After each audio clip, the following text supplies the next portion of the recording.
première semaine de Winter Arc. Donc petite semaine, hein, j'ai eu que 3 entraînements, 2 muscu, 1 course. D'habitude je fais 2 courses, 2 muscu, mais du coup là je me suis un peu chié, hein. Voilà, les calculs sont pas bons. Donc la muscu ça s'est très bien passé, la course un peu moins.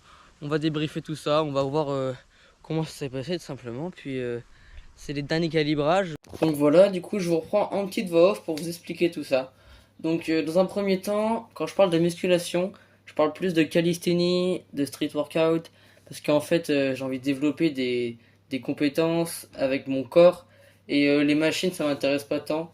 Donc voilà, pour l'instant j'ai envie de faire un gros nombre de tractions, ensuite traction en L-sit, plus tard muscle up, et après ben voilà, il y aura le handstand qui pourra venir assez facilement, je pense. Et puis par la suite, front lever, planche, tout ça, ce sera du plus haut niveau, quoi. Mais pour l'instant, en tout cas, je me base beaucoup sur les tractions, les pompes, tout ça. Puis voilà, après à côté course à pied, mais là on va rester un petit peu sur la musculation et je vais vous décrire ma séance. Donc voilà, donc on rentre dans le vif du sujet, donc mes entraînements de calisthénie. Donc je fais beaucoup de traction australienne en ce moment. Parce que en traction, comme dans la première vidéo que je vous ai mis de présentation que vous pourrez aller voir, je peux faire que 5 tractions et ça me plaît pas trop, j'aimerais en faire beaucoup plus. Sauf que du coup pour m'entraîner, je fais des tractions australiennes. Donc j'ai développé un bon niveau en traction australienne. Je fais des séries de 12 tractions australiennes avec les pieds collés au mur. Je suis au plus bas possible, quoi, en le niveau le plus dur de traction australienne.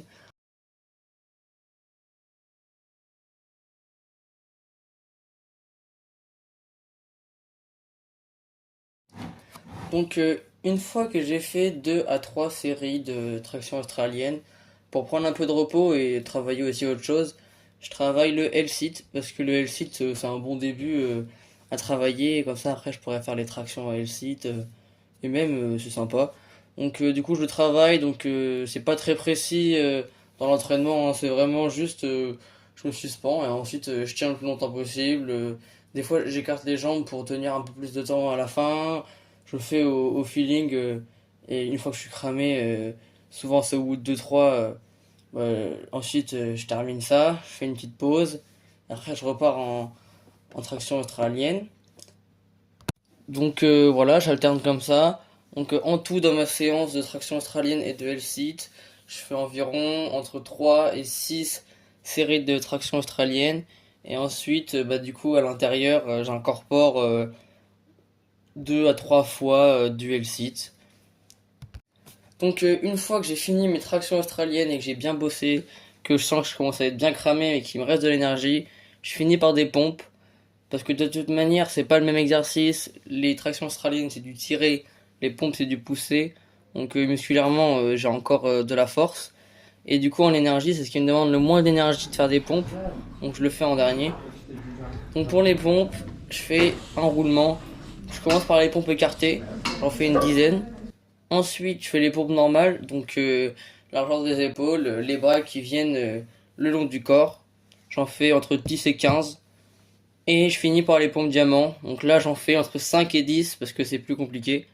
Et je tourne, du coup, je fais 2 fois comme ça. Donc je suis entre 50 et 70 pompes. Ça dépend de mon énergie, quoi. Et puis ça varie sur les pompes diamants. Ça varie, donc c'est là où ça se joue un peu. Et du coup, pour la calisthénie, je fais ça le mardi et le jeudi.